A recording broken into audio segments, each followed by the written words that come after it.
us. That's the only introduction I'll give, and I'm gonna, oh, thanks. I thought I did that already. I'm gonna let Shane start it off.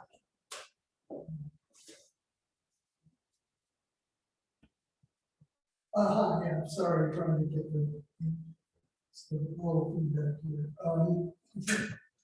Trying to turn off my microphone. It's not.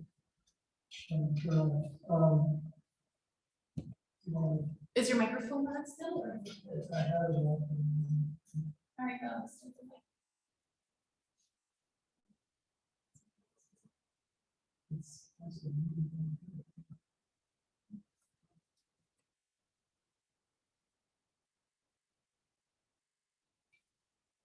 I think it's okay now. So I'm hearing the feedback. Yeah. All right. I don't know how to do it. Sorry about that. Little technical problems.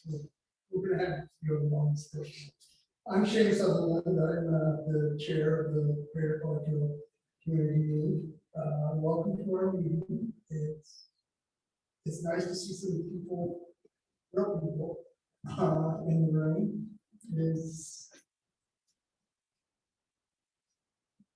I'm just going to do some adjusting. Okay, and I just wanted to welcome everyone. You people are waiting, and we'll, I'm not going to have people introduce it because I don't want to do the Zoom.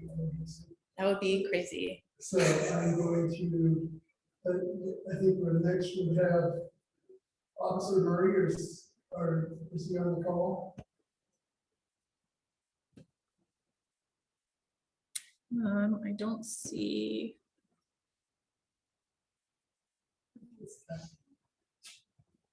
I don't see either of them here, actually. I don't see Denver Police in attendance. All right, so you're up then. Oh, great, perfect. Okay. All right. Let's see if I can figure this out again. Oops. Sorry, guys. Wrong thing. Oh, I am screen sharing already. Okay, great. Okay. Hoping everybody can see that. Okay, here is our agenda for today. Okay, starting this coming Monday is our free farm stand. We still got some feedback in the room. Somebody sitting around still. Oh my goodness, you guys, hold on. Is it? Yeah, it is.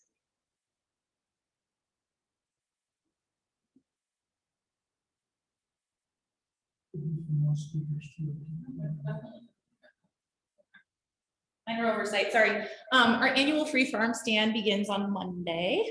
And we run it every Monday from 10 to 1 from June through October. So this is a partnership with Denver Food Rescue. We get food straight from the East High School Farmers Market delivered here and give it out for free so that it doesn't go to waste. Building communities, spreading healthy food throughout the neighborhood, and ensuring that we're reducing waste. So it's a great program. Come see us on Mondays. The garden walk is coming up next weekend, Sunday, June 12th from 9 to 3. Tickets are on sale now. You can buy those online. You can also buy them at various places throughout the neighborhood. So check parkhillgardenwalk.org for information. And we hope to see you out there. It's gonna be a good time. I don't know why this box is at the top of my screen in people, sorry. I don't know if it's a Zoom thing or a, anyway. The 4th of July parade is happening on the 4th of July at 1:30 as usual. We've got free participant registration now open. So if you're interested in participating in the parade, go to parkhillparade.com and you can march. You can be a part of a group. You can be part of a club. You can organize with your neighbors and put together your vehicles or your bikes or build a float or whatever you want. It's a free community event. So participate if you like. We set the date for the home tour as well. So mark your calendar for Sunday, September 25th. for the Park Hill Home Tour and Street Fair. This is the 44th annual. Vendor and sponsor registration just opened yesterday. So if you're interested in participating with a booth, you can sign up now. If you're interested in sponsoring the home tour or street fair, you can sign up now. So all the information is at parkhillhometour.org. Tickets will go on sale probably about August 1st, but mark your calendar so you don't miss it. Our Park Hill, the Beautiful Committee has set up 2 more alley cleanup events for this year. So on Saturday, June 4th, will be Colorado to Quebec north of 26th. And then from Colorado to Quebec south of 26th is June 18th. The reason these dates were selected is because large item trash pickup is the following week. So get your neighbors together, grab some big trash bags, and clean up your alley. Pick a couple hours that work for you and get to work. Emergency Food Pantry, as always, is operating here at 2823 Fairfax on Mondays and Wednesdays from 10 to 1. We've got some current needs here. We always love fresh foods. Feel free to call the office if you're ever curious what we need. We also have some lists available on our website at all times. That pantry is open to anyone. So if you know anyone who could use a little nutritional assistance, send them our way. There's an open comment period now on the Kearney-Cremeria Neighborhood Bikeway. We had a presentation about this a couple of months ago, but there's another comment session with some new information. The comment period is open through the 17th. A traffic diverter is proposed on Cremeria. And then there's also a proposal relating to this of having back-in angled parking on Kearney, on that commercial block of Kearney between 22nd and 23rd. So if you're curious, you want to know more, head to that link there in the middle, Kearney comment. You can see the plans and submit your comments as well. That's all I've got. Make sure you're on our email list. You probably are if you're at this meeting, but that way you get all of our updates and notices. You get your digest of the newspaper. You get information about what's happening at this meeting, etc. So, and we, of course, we always include additional information on our Facebook page that doesn't fit within our e-blast windows. So if you want to know everything, make sure you're on our email list and follow us on Facebook. All right, that's what I've got. So you got, Mm-hmm. all right, is the next speaker would be Calvin Knudsen. Is that, did I get that right? Knudsen. Yes. Awesome. All right, now let me see if I can figure it out.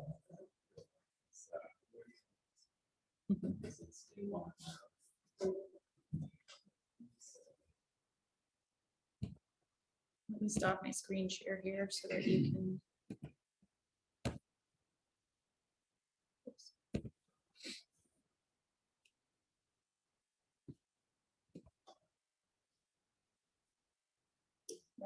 Hi everyone, hello online friends. I'm Calvin with the Office of the Broker. I'm with the new-ish team over there that is focused on civic engagement. I say English because we were smashed by the pandemic, and so we're brand spanking new in the pandemic. There's restarting and giving life to ourselves. We're a teeny tiny team of 4 people. We exist to do exactly this: be a part of the community. Each of us has 3 or 4 different individuals, and we are just invested in showing up at meetings, different events, doing a lot of voter registration. You may see us poking around, asking me to register about at big events, small events, anything, pretty much anywhere you guys want us. Apart from voter registration, we're trying to deepen and create these relationships with our stakeholders and with y'all, near and far, in case we have any last-minute election news that we want to blast out. So instead of folks having to rely on social media or our website, they can call me or the respective engagement specialists in their regions, or and vice versa. If there is one of those last-minute election updates, you can say, on X, Y, and Z, can you blast that out to your folks? Reminders about your ballots, last-minute updates again, stuff like that. Apart from that as well, we are just wanting to be a face to the office of the Of course, it's 99% elections. The other 1% is not the most exciting stuff. It's our reporting side, foreclosing documents, marriage licenses, which are exciting. and recording historical documents. Even though it's not exciting, we want to make sure that we're the face of that as well. Especially for our folks in farther off places like Montbello and Green Valley Ranch, we want to make sure that if they have any needs, there is a physical community to rely on, heading all the way downtown. And finally, we are in this new phase where we're working on programming. We want to offer community agencies, partners, community events, big and small, opportunities to learn about how our office works. That can be anything from having a registration drive and having home voter registration events, all the way to how do I get a ballot initiative on ballot box. Because we are an independent clerk and an office, we have the tools, and we want to give everyone tools to change their city. This is your city. Whether you can vote or not, we want to make sure that you understand how to. So we focus a lot on, of course, voter registration, but we know that not everyone can vote. Whether they're documented, whether they're incarcerated, we want to make sure that this is still we're in the process of creating that menu of options. Ideally, you want to show up at a meeting and say, look at this beautiful menu, and pick however many options you want. We go back, brainstorm, create a program for y'all, and then show up at actual. Any questions, comments? When you said about community events, does that mean you come help with a community event, or what does that look like? So in the past, we've been tabling. We'll show up at a table, cover our supplies, and we'll kind of just hang out there and ask walkers by vote, are you aware of upcoming election, etc. We're exploring ways to be even bigger than that. Whether that's a sponsorship, so we can't make every event, but we want to make sure that we can support partners. And so maybe that was like offering for a morning meeting, offering lunch, or sponsoring lunch. Or I was just a part of a Montbello organizing committee summit where a bunch of organizations in Montbello got together and just talked and networked and get a plan forward for the next year. We were able to help offset a couple $100 lunch. It's not a huge thing, but we want to show that hey, we want to be part of the community. We also know that you all know your communities much better than us, and so that's why we're chatting with you. That's what we're doing these team time interactions, whether that's police sponsorships, because we have no business swapping into this. So yeah, we're working alongside Jeff to get that piece. Thank you. And then those events are anything from Cinco de Mayo in the Civic Center where there's thousands of people to this. Yeah, no,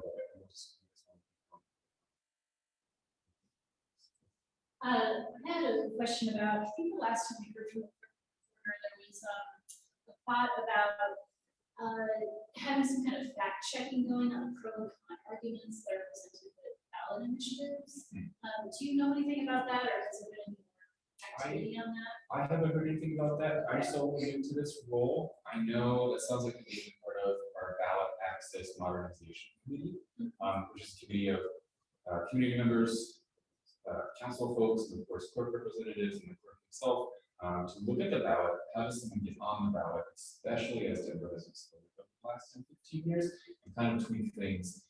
We don't want 100 bazillion ballot initiatives on every ballot, but we want to make sure that people can access that. And that things don't get stuck in timelines and stuck in bureaucracy. And so that may be part of that. I can absolutely write that down as a question and then help. Okay, great, thank you. And then just a quick follow-up. You mentioned you have different regions. Is this your region? Yes. Okay. Yes, I'm city council 9, 8, and 11. So I'm all the way from Lodo up all the way to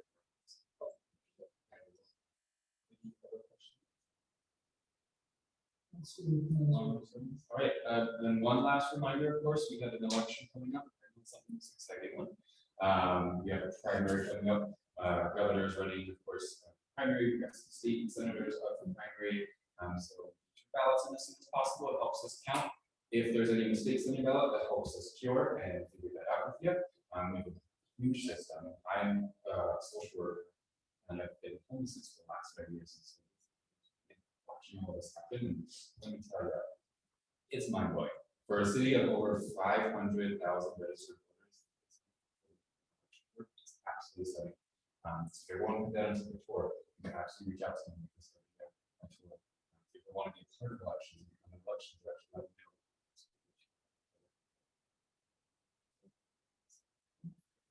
All right, thank you.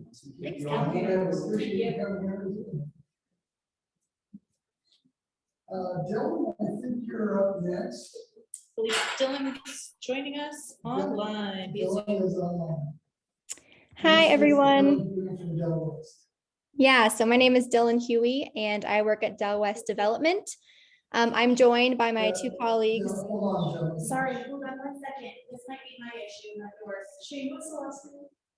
Yeah. Sorry, Dylan, H-U-E. Yeah, H-U-E. We're sorry, I had a speaker issue. You're good to go now.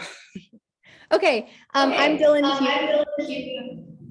Oh gosh, I work at Del West Development. I'm joined tonight by Amy Elizabeth and Steve Duross. And we're going to tell you guys a little bit more about our project at 38th and Holley. Amy and Steve, do you guys want to introduce yourselves? Yeah, I'm Steve Duross. I work for Untitled Architects, for the architect for the project. I'm project manager and designer for it, so I'll be kind of handling the project as we go through, kind of finishing up, getting it approved for the city and hopefully into construction. Hi, everyone. Thanks so much for having us. I'm Amy Elizabeth, and I work for Del West. I am the director of programs and partnerships, and we'll get into a little bit more about my role at 38th and Holley. Nice to be here. Okay, I'm going to share my screen.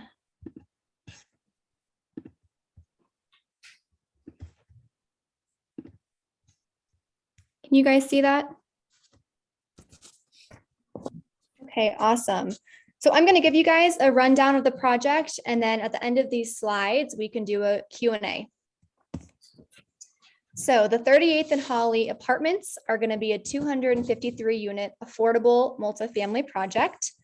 The site sits on a total of 6 acres, and there will be 8 buildings, all of which are going to be 3-story walk-up product.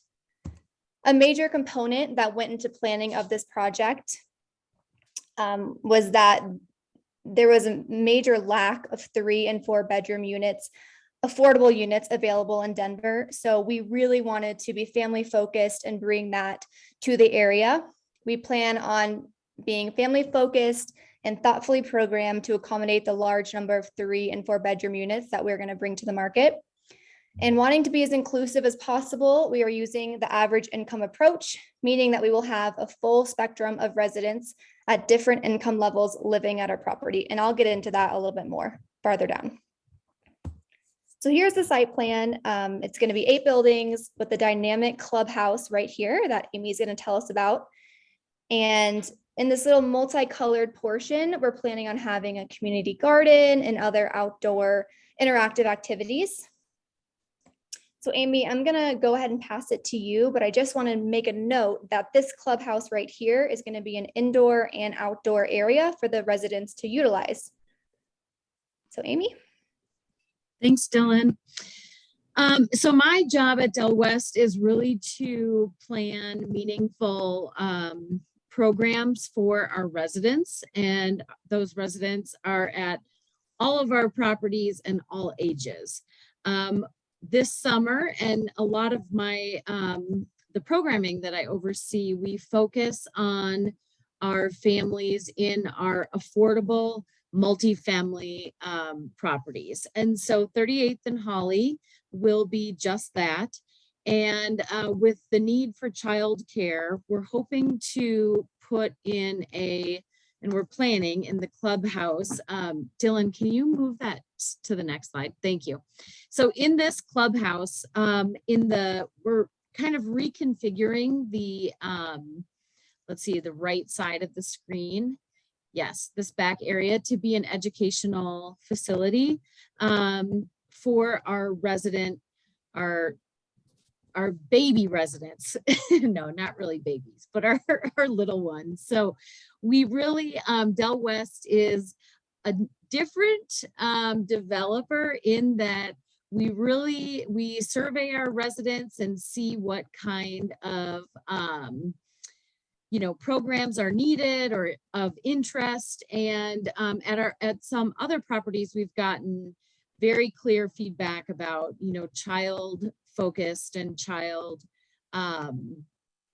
centered activities and educational opportunities, and then the gardens. So we are incorporating both of those at 38th and Holley. And then we will tailor those kind of general topics to the population themselves. Great, thank you. Oops. Okay, so before I go into the AMI levels and the bedroom unit breakout that we're going to have at this property, I just quickly wanted to share with you all what AMI stands for. The AMI, or area median income, is a measure of income that accounts for the typical income in the housing market that the residents live in. So as you can see by this graph, people that have below 30% AMI, that's typically a homeless shelter or transitional housing or permanent supportive housing with supportive services. Our project is going to be serving this green rectangle here from 30% to 80% of the area median income. So this is our breakout. As you can see, we are going to be serving 30% to 80% area median income levels. You can also see the number of 1-bedroom, 2-bedroom, 3-bedroom, and 4-bedroom units that we have. In total, we're going to have 68 3- and 4-bedroom units, and 29 of those are going to be 4-bedroom townhomes with attached garages. We really were trying to emphasize, being available to families and everyone could have their own room. And that's just not really something you see in affordable out there.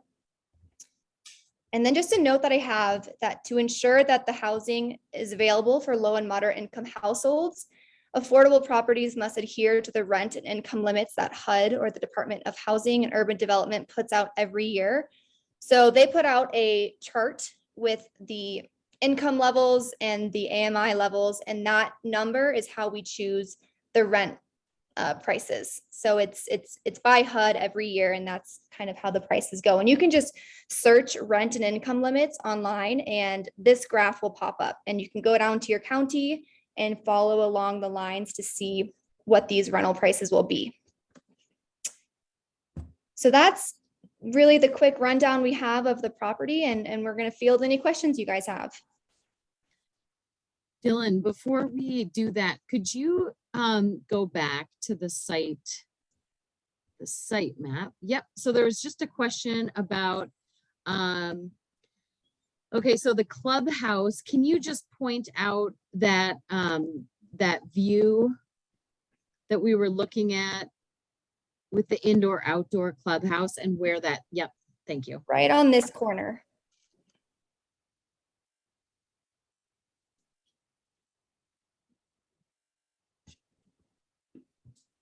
Oops. I'll just go ahead and call names. Sandria Robnet. Hi, you guys. Can you hear me okay? Yes, Yes. and please tell me if I said your name wrong. No, that's okay. Just Sandy. Sandy's Okay. perfect. Great. So, I have a question, and if someone else in the audience or whoever's present can correct me, I'm just curious. There are rumors about, as always, that there is a development that is taking place where there is going to be very limited parking, and that there will be some sort of a partnership with a local church where people will park at the church and walk on the property. Is that this property? What kind of parking are you guys having? And again, if somebody knows what I'm referring to and this has nothing whatsoever to do with it, please, by all means, correct me. I'm just curious. And then also, I think you said that there were 8. You guys will have a total of 8 buildings. Is that correct? But only 68 affordable. How many properties in total do you anticipate building? And what is the percentage of affordable?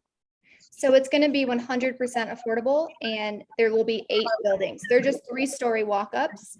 So on this site plan, you'll see, and then these front 2 are going to be the 29 affordable 4-bedroom townhomes. And then to your first question, that is the development you're speaking of. We have started preliminary discussions with the church and trying to see if we can share their parking lot, but I can just say from our experience with Park Hill Station, which we developed, the lower number of AMI units and the number of AMI units at those lower percentages is pretty directly correlated with the number of cars we see at our properties. So right now we have 274 spaces when Denver only requires 40 spaces for affordable, which we're not going to do. But right now there's 274 spaces, and then there is street parking, and we are in preliminary discussions with the church, which is right here. So I will update you as things progress in that department, but that is the current where we stand. Tracy, you have a question? Yeah, I do. First of all, thank you for putting in more parking than what you're required, because as you know, there's a stat out there that one of the biggest indicators out of poverty is the ability to have and own your car. So thank you for that. Secondly, what is the move-in date target?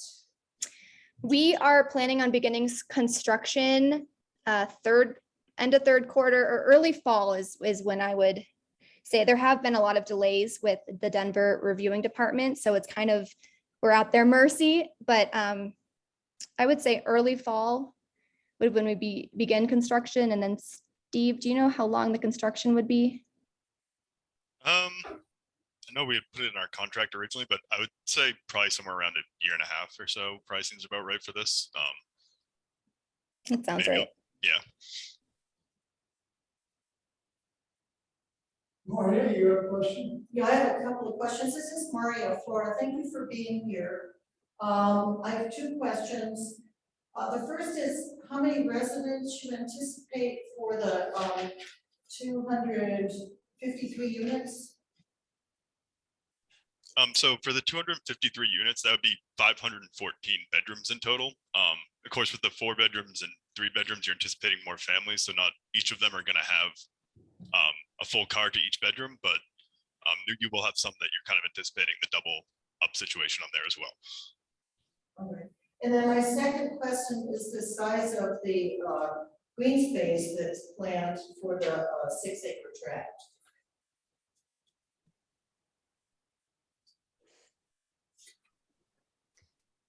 Dylan, do you want me to take that? Sure. So the green space, if you can see between where that turquoise roof is, yep. So this is all green space here, and we are doing, and Steve, maybe you can talk to this a little bit more, but just the green certification that we're working for at this property. So, so that green space, it will have an area for kids to play, a playground of sorts. And then also, like you see, like the site map shows, the multicolored, tiles there. That will be our community garden that we're working on, hopefully before construction.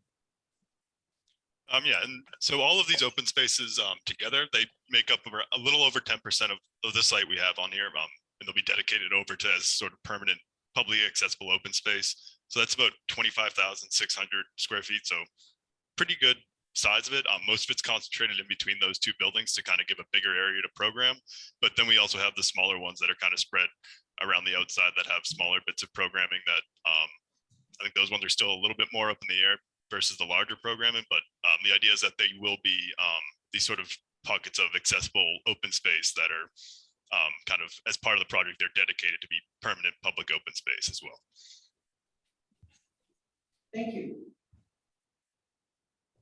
Amy, you have a question? Hi, this is Amy Harris. About the rent, I just had a quick question that I think it was your very last slide, Dylan. It showed the chart and you talked about how HUD is going to basically set the rent rates. I know you don't know what those are yet because we're not going to be seeing movement for a year and a half or 2 years, but do you have an idea of what those numbers would currently be at those percentages that you set? Yes, let me just look that up really quick. I should have had that. I'm so sorry. Oh, no, that's okay. Just curious. Yeah.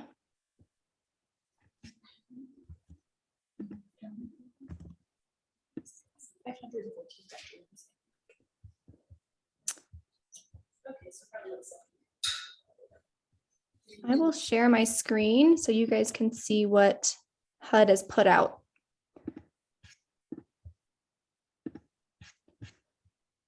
Okay, so here we have Denver. And here is the AMI percentage, and then you can see by bedroom what these rents will be. So for one bedroom at 30%, it'd be $659 a month, and it kind of just goes from there. Great, thank you, that's so helpful. Any other questions? I don't see anyone's hand raised on that. Don't have anyone raising their hand. So, all right, well, thank you, Dylan. I appreciate you coming on and presenting to us. Of course. Okay, next, moving on, we're going to have here from Margaret McRoberts, and she is here, and she is with the Rocky Mountain Food Collaboration.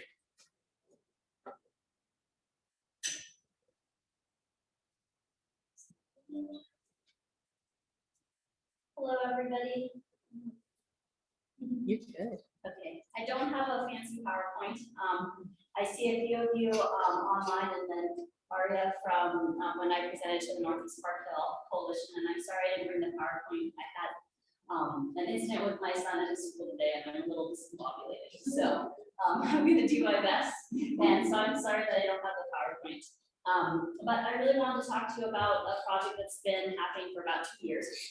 And it really started out far from Denver with a lot of rural farmers and ranchers and food hubs. And we've really been trying to figure out how we could help small to medium-sized producers, particularly those focused on environmental and social standards, to make a living, to actually survive. It's easy for us to forget when we're here in the city and we go to a grocery store, but between the drought, between increased labor prices, between the inability to actually find a market where you could make more than 14 cents to a dollar for what product is purchased, we have a lot of small ranchers and farmers.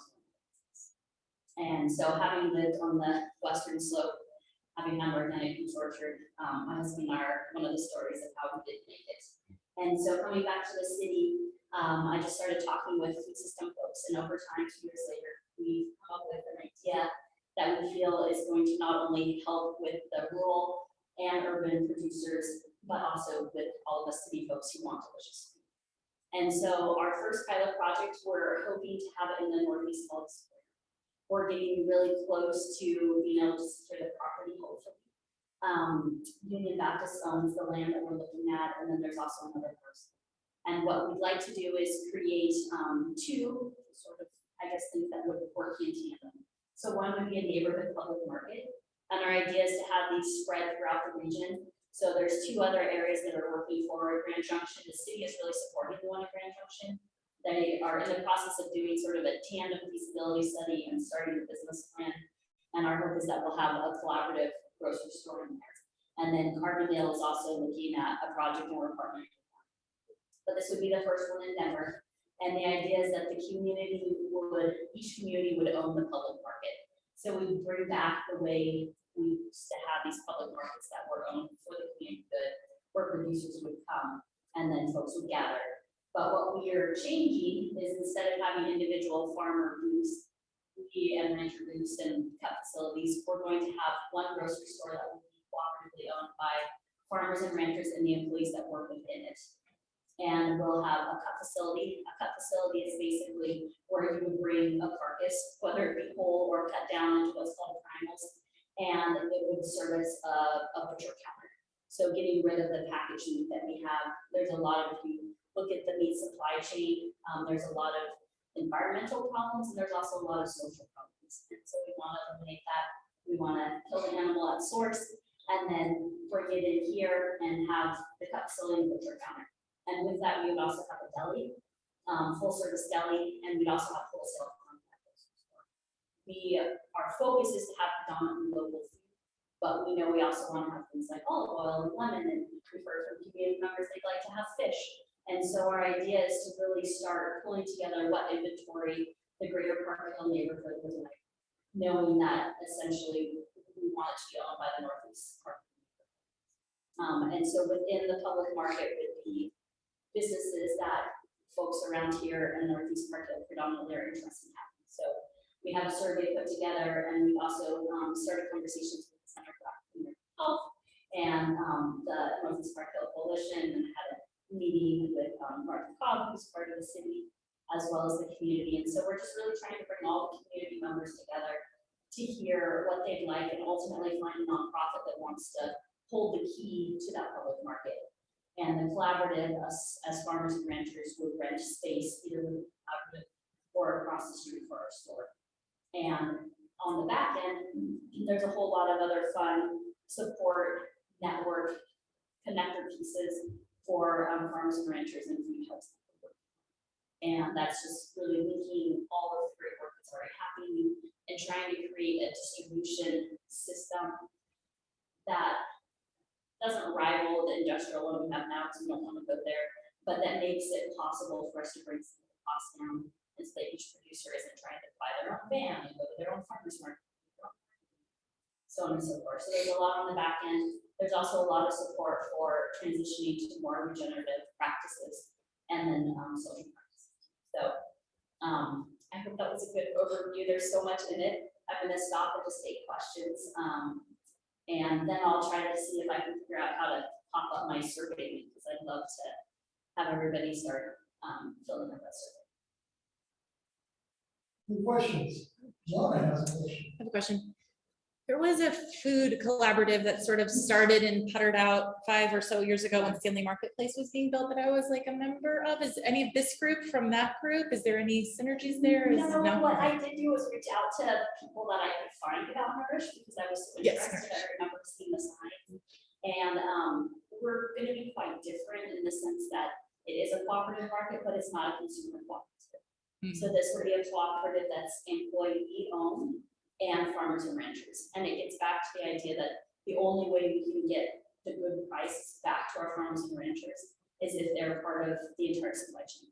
And then we want employees to have economic opportunities. So instead of just coming in for a paycheck, which we intend to have with good salary and benefits, they also are part of the decision-making process and getting the patronage dividends when we're up and running. So we want consumer input, but it's not at all set up that way from that Nourish was. The online chat, we're getting questions about the location. Was there a specific location? You said you identified. So one of the potential reasons that location. we really thought about Northeast Park Hill is that it'd be easy in some ways. We've had certain developers reach out to us and say, oh, we'd like to have your market here. And it's usually at a very expensive, more elite location. And our goal, knowing that we do know local food is more, regenerative grown food costs more.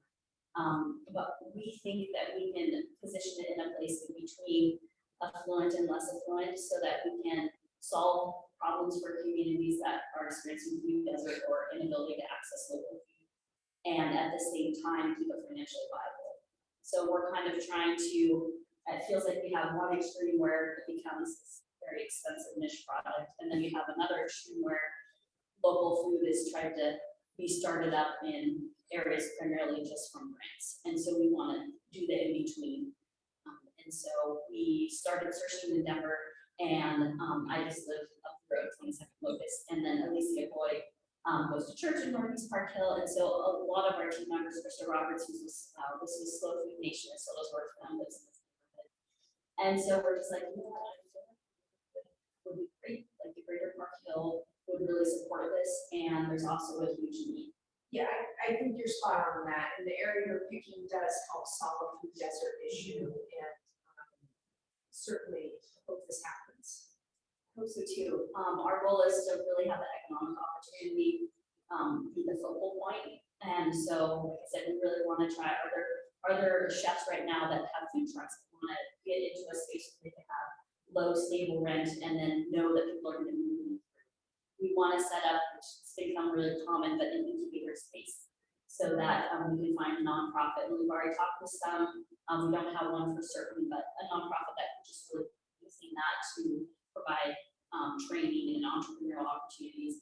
And then we also get really excited about the idea of linking rural and urban. So folks that have never been out to a farm or a ranch and thinking about how we could do internships, how we could start educational, how we could do tours, how we could have programs like come in and meet your rancher, particularly for younger kids, how can we engage them so that they can start to just be part of the change we'd like to see.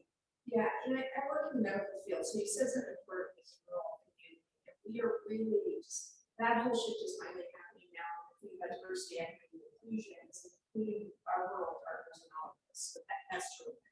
It's huge, and that's, once again, speaking about the land out there that we in the city oftentimes don't think. There's a lot of frustration and a lot of pain, and there's an intense feeling of scarcity, really, when it comes down to it. So we talk about it often in urban areas, but there are folks that are wondering how they're gonna actually make their bills, and if they're gonna sell their ranch or part of their herd. And so trying to partner us, because we've got these huge urban centers that need food. We've got folks that are growing it, they can't find a way to actually sell it beyond farmers markets. It's just, I feel like it's gonna be a really great foundation to start really about. And we have commitments from Senator Coleman and Senator Simpson, who's in San Valley, for us to have meetings twice a year where we have town halls where we bring the greater Park Hill community together and we bring our producers and we start to learn about what are the new bills. Are there any bills that actually we might be interested in introducing from the food system, from this coalition of different things. So there's a lot of exciting things that can happen later on once we have them established. There is Ron has a question. He's asking what size is the market? Is it going to be like Mars's, Sprouts? So it's an interesting question. We've been in the process of our business plan, and we actually were working with National Cooperative Grocers, but their model is 30% local, and we just feel like that's just not going to work. And so we've found somebody else, and it's not final, so I'm not going to say, but they're been more predominantly local, and they've set up markets.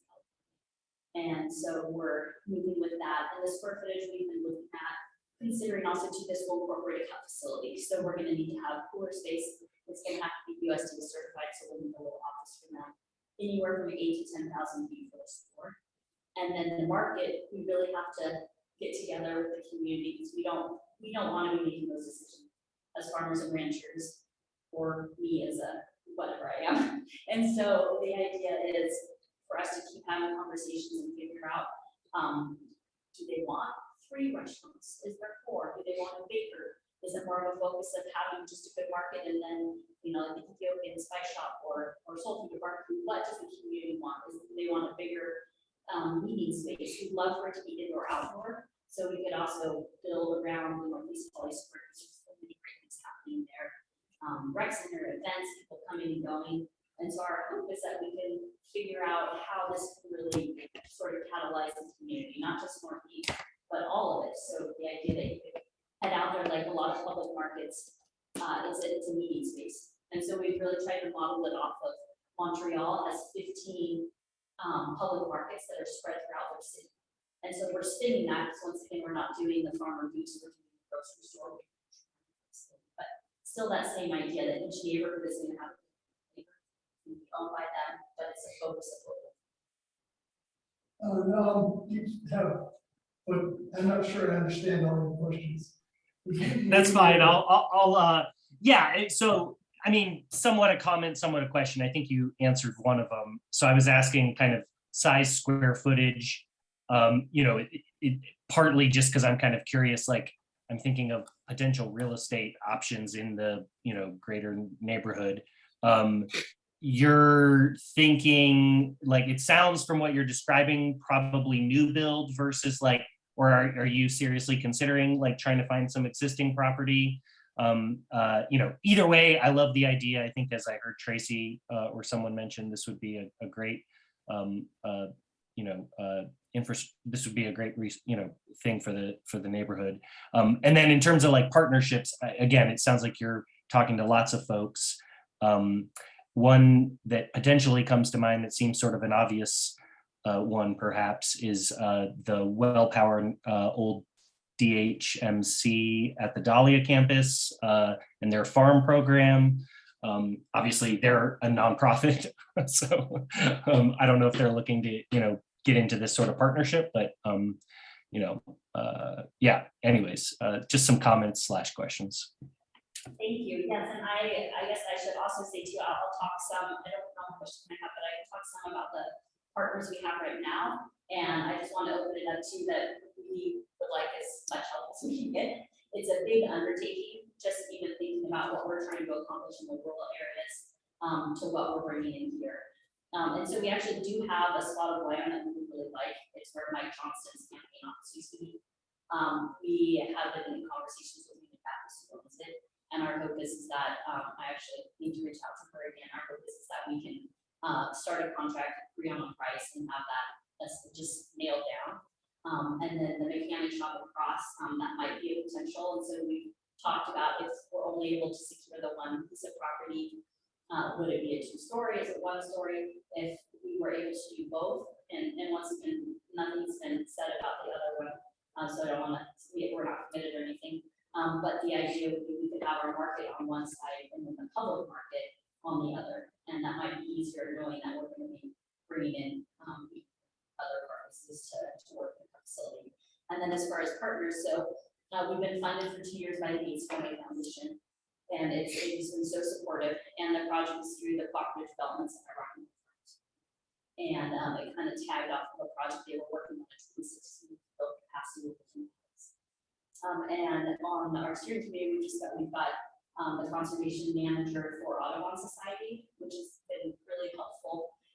We've got a lot of ranching connections and support, whether it be the Bear Coalition or American Grass-Fed Association. And then we've also been really making our rounds of trying to talk to all of state and city.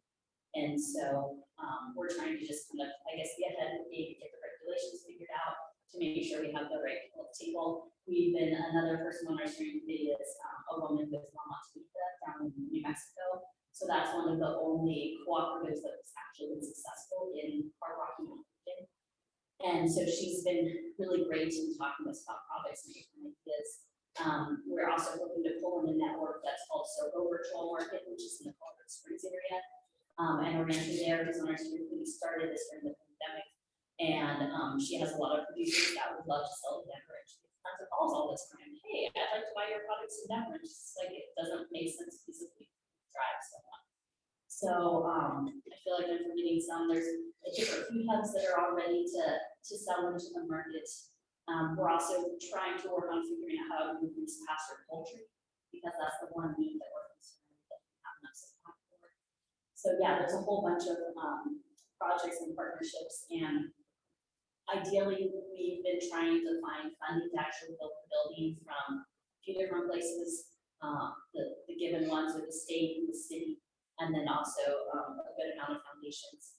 And then we did just apply for a USDA grant that would, if fingers crossed we get it in October, it would provide the funds to hire all of the staff. Butcher counter, and then folks working in there, so we would have a year of paid salary to help everyone get set up. Okay, thank you, Margaret. Oh, can I put my, Yeah. I'll sit down and figure out how to. Yeah, thank just if you just drop it in the chat. We really hope that you guys success in that. I think I can speak for the board on that. I'd say our board is pretty positive in that idea. All right, I'm gonna open it up for comments in just a second. I have a few announcements myself. Well, really, it's just and then I'll open up for community announcements. I just want to let the board know that we have executive committees approved a budget for 2022. We're still working on a few details, but it's pretty much we know where it is. We'll be getting it to you in a week or so. And you know, the out to you the group budget. It'll be very similar to the last ones. But I just thought I'd pass that on. And now I'm going to open the floor to any questions.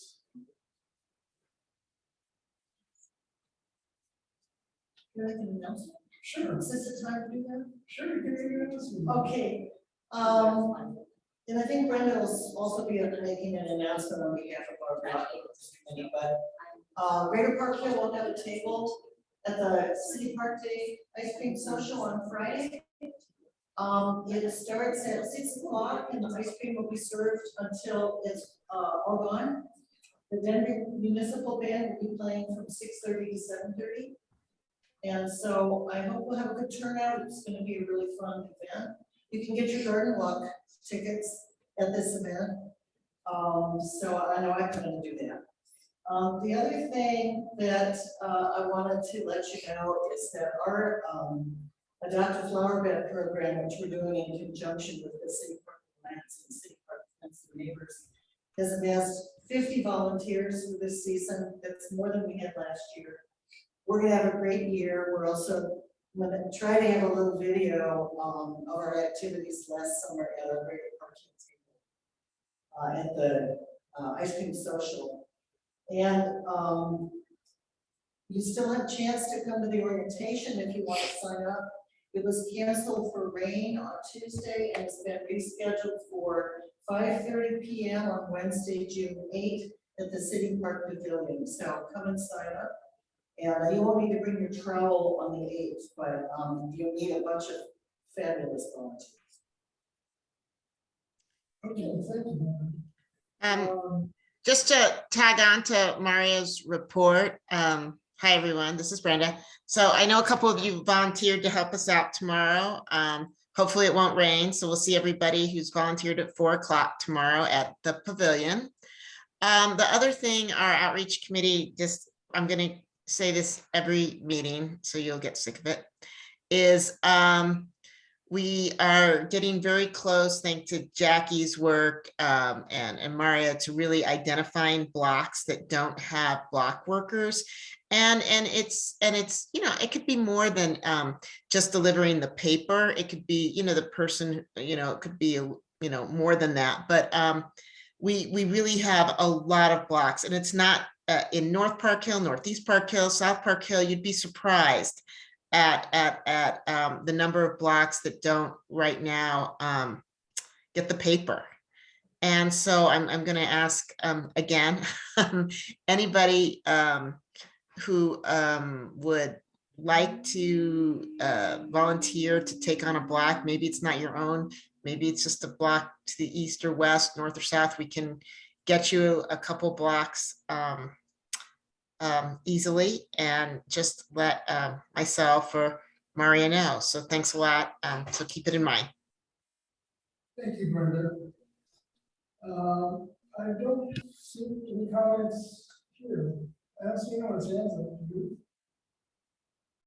No. All right, I'm going to close the open comment section and go to board business. So you're welcome to stay if you're just from the community, but you can't vote. So this should be pretty quick. I think the only thing we have is the approval of minutes. I move to approve the April minutes. Amy moved to approve it, and Tracy seconded. This is going to be interesting, you guys, because we're gonna do in-room count and then we'll do Zoom count. So, Bernadette, are you ready? I was wondering whether it'd be easier to be there in person, or I think it's going to be a little bit complicated for Bernadette. Well, let's all those in favor of April, raise your hand. I'm going to call out the names since Bernadette can't see the room, but in favor, we have Shane, Maria, Amy, Heather, and Tracy in the room. I got you. Sorry, Shane is going to abstain because he wasn't at the April meeting. That was not. Okay, then we'll do in favor of approval of April minutes on the Zoom call. We have Phoebe, Sandy, Brenda, Nam, Rick, Kevin, Colette.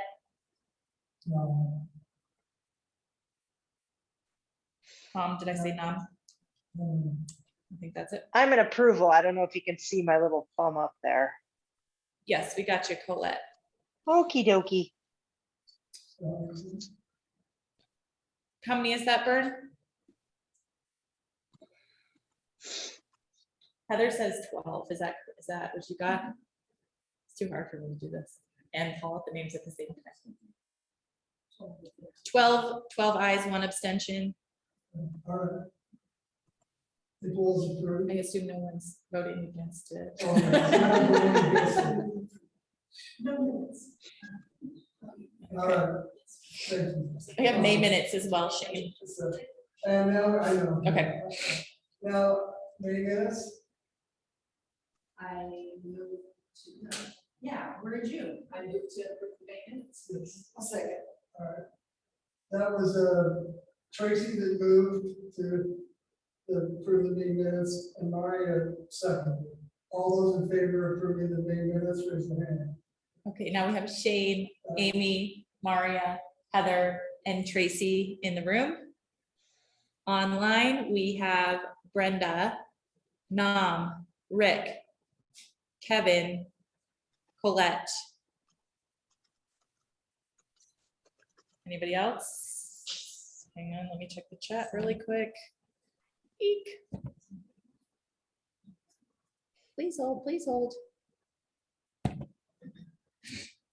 Sorry, I have like 12 different things going here. Do you see anything in the chat, Shane? Yes, Sandy and Bernadette say they. Okay, got it. Okay, so how many ayes was that? 10 eyes. 10, No, 2 abstentions. 10 ayes. We have 2 abstentions, Bernadette and Sandy in the chat. So it's I counted 10 eyes. Is there anyone else that's abstaining? we'll get better at this. Yeah, this is it. Is- 10 and 2. Did we have, what did we have last time? We had 12 and 1. So someone did it. I don't think we read off Kevin? I read Kevin on both. Okay, sorry. I think maybe, I don't know. Was it Phoebe maybe? Did you vote on the second one, Phoebe?